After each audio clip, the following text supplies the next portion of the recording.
Hello, mate. Forgive me, this is going to be just as off the top of my head as your comment to me was in the first place. The general gist of everything you said, to me, if I had to boil it down to its essence, it kind of boils down to what floats your boat, what grabs your goat, what turns you on, what moves you. What moves you? And I suppose the conversation, the back and forth we're having is, how do you define what moves you? And if you can define what moves you, is that a universal definition for everybody? That's the thing, maybe. Because if you can come up with a universal definition of what moves people when it comes to music, then you can tap into it and you can basically rule the world. You can certainly get to the top of any chart. And what you're saying is that there is no universal definition. What moves you isn't the same as what moves me. And therefore, any chart is a waste of time. And you're saying even when you combine many people's different charts together, it's still not going to include that specific exploited album.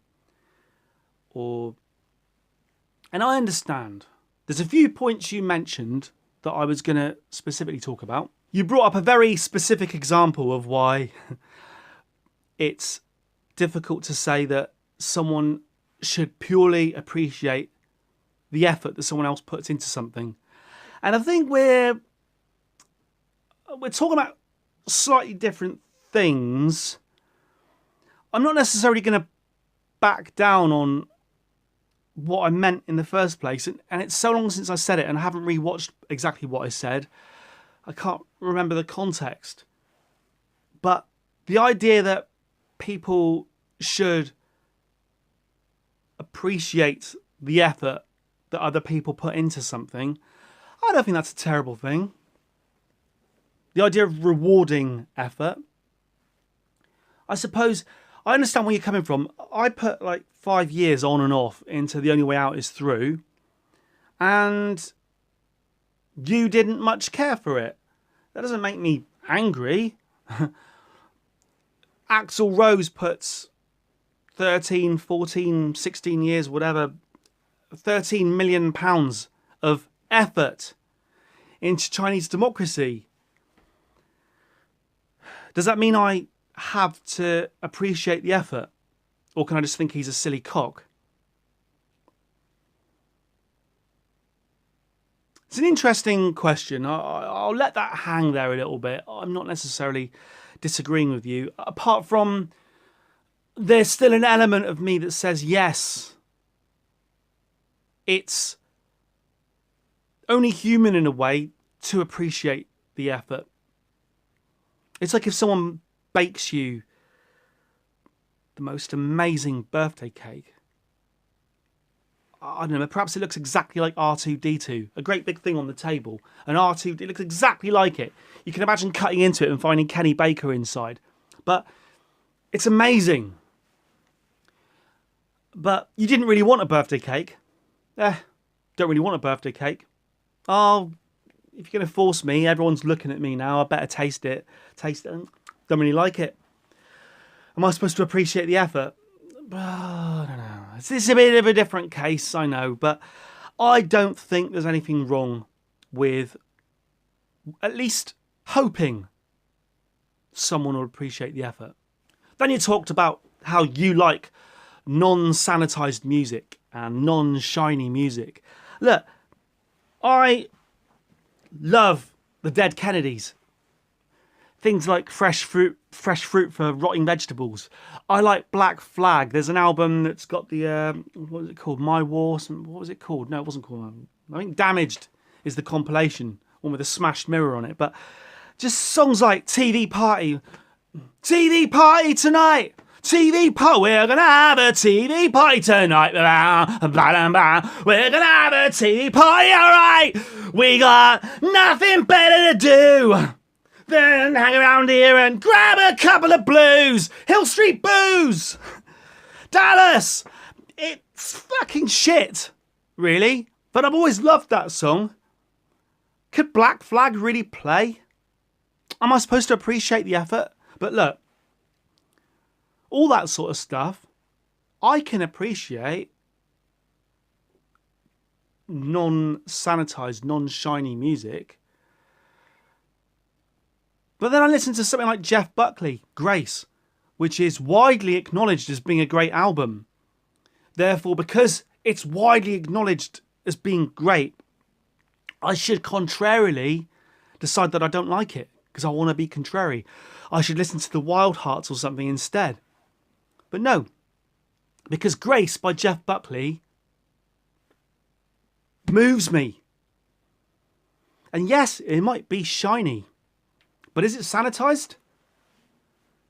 He's playing fucking choral music on that album.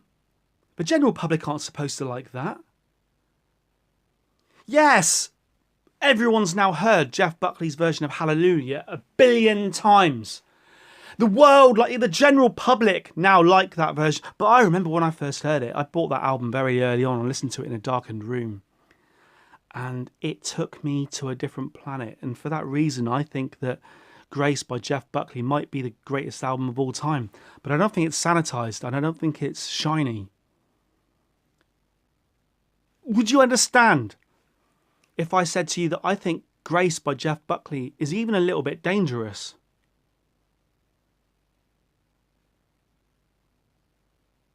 Do you know what I mean? And then contrarily, you mentioned the case of Scent Anger by Metallica. Everyone keeps banging on about how Scent Anger by Metallica is the worst album, certainly their worst album, and one of the worst albums of all time. And people just do that. And it's supposed to be, when something becomes like a widely accepted fact, we're all supposed to chirp along with it. And the fact is, millions of people went out and bought that album. Did they never like it? I remember first hearing, what was the one in the prison? Filmed in the prison. I should have researched this before I started talking. It is Scent Anger, isn't it? The actual song Scent Anger. I liked it. Everyone criticises the snare sound. And when you watch videos on it, I admit, bang, bang, it's a ring and just bang, bang, bang, like someone bouncing a beach ball. Bang, bang, or a basketball. Bang, bang, bang, through the whole album. Bang, bang, bang, bang. But the first time I heard that in that prison with that bowing snare sound, I thought, yes, finally, someone in heavy metal music is trying to do something different with the snare sound. Of course, no one wanted that difference. Everyone wants the standard snare sound. I can see how the likes of, I've forgotten his name, producer, well, I can't remember his name. I haven't given myself a chance to remember yet. Producer of the Black Album. Bob Rock. You know, what a difficult job. You get a band in your studio, think, I'm going to move in a different direction now, somehow. Let's start by giving you a different drum sound. Oh my God, the world caves in. I'm not saying that Scent Anger is a good album, but I understand your point of view. Again, when you talk about defining what gets me moving and how it... I always say when you look at demo versions of albums, quite often the demo, the raw, ugly demo is better than the final album. I remember back in the 90s, there was a band called Marion during the Britpop thing. And there was a tape on the cover of Melody Maker or NME, and it had a song by Marion on it called Fallen Through. And I think it was a session version, a radio session version or something. It's, all my work has fallen through, gets me out. I haven't listened to it, please. Gets me, all my work has fallen through. When you touch me, I get scared. When you touch me, I get scared. Bam, bam, bam, bam, bam, bam, bam, bam, bam, bam.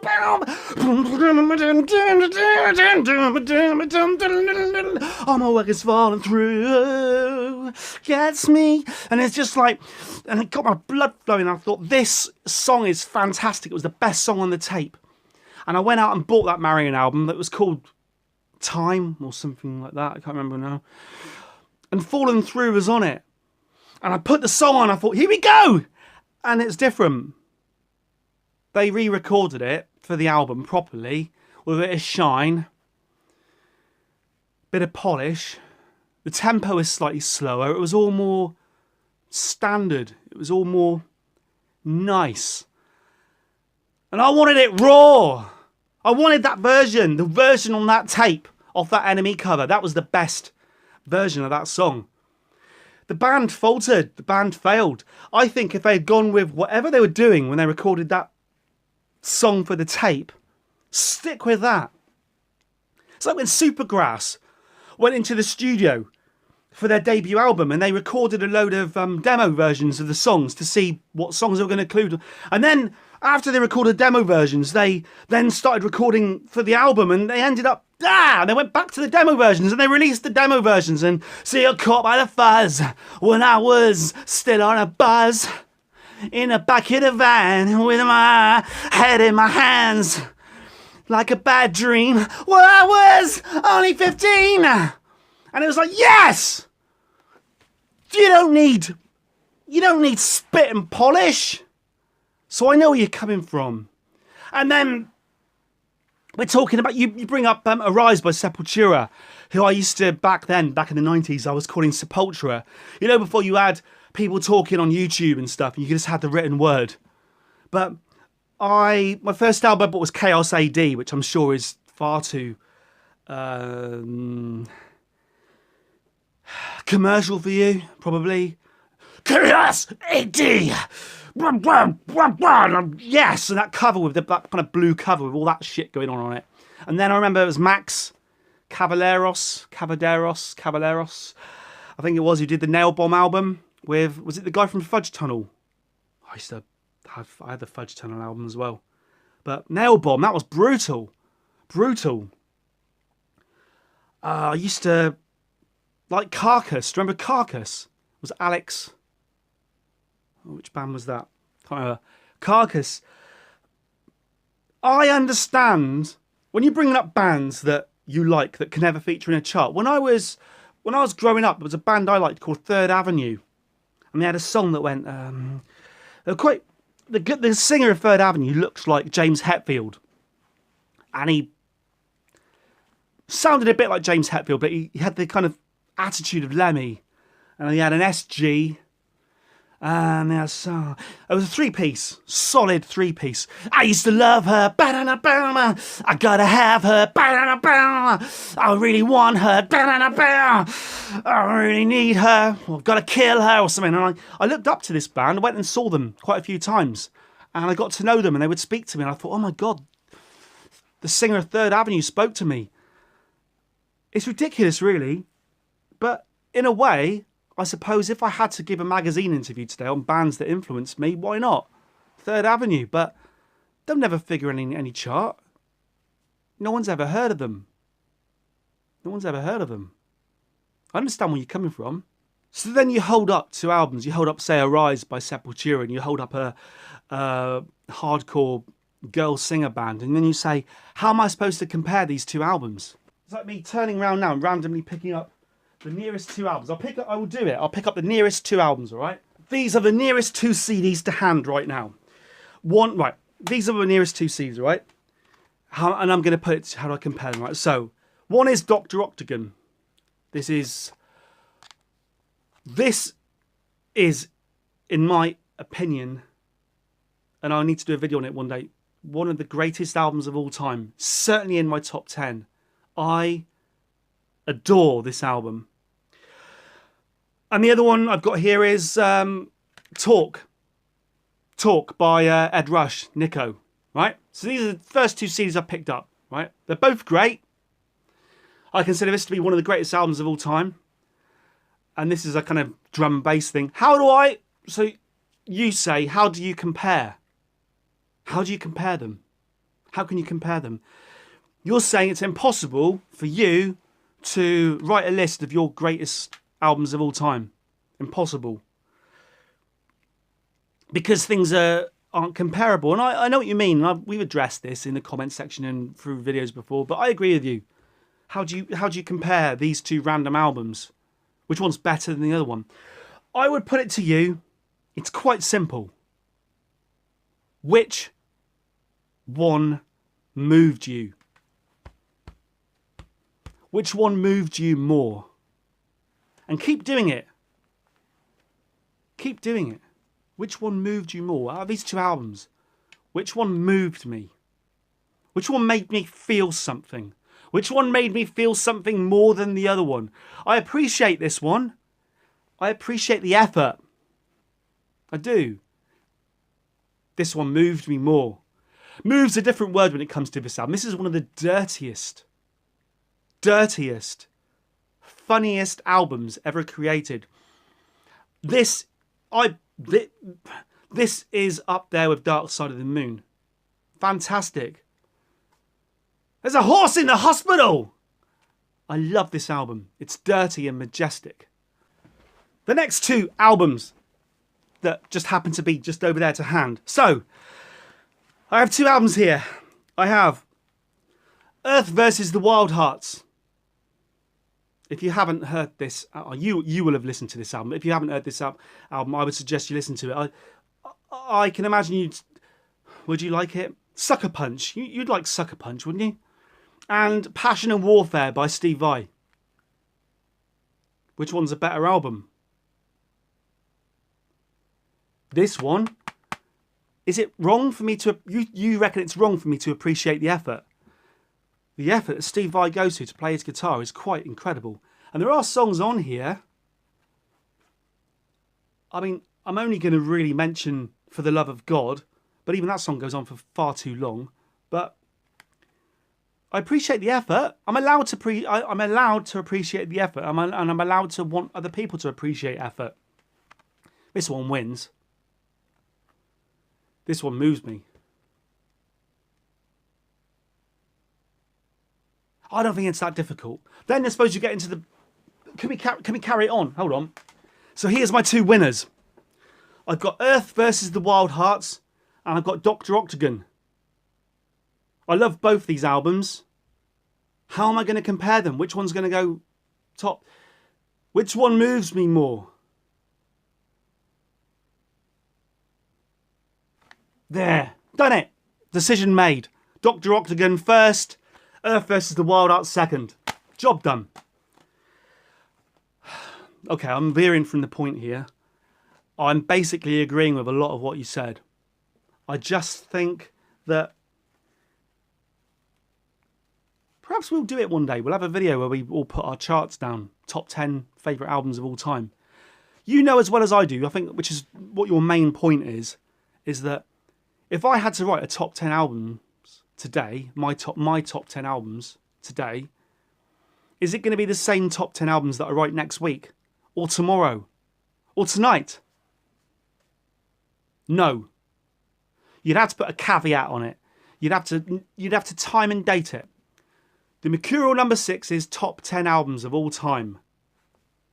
1750 hours 19/08/17. Because it only holds true right now. Right now. Because tomorrow it will all be Beatles albums again. I appreciate the effort you put into to getting your feelings and thoughts across to me, mate. Much appreciated, and I agree with a lot of what you said. Thank you very much. Over and out.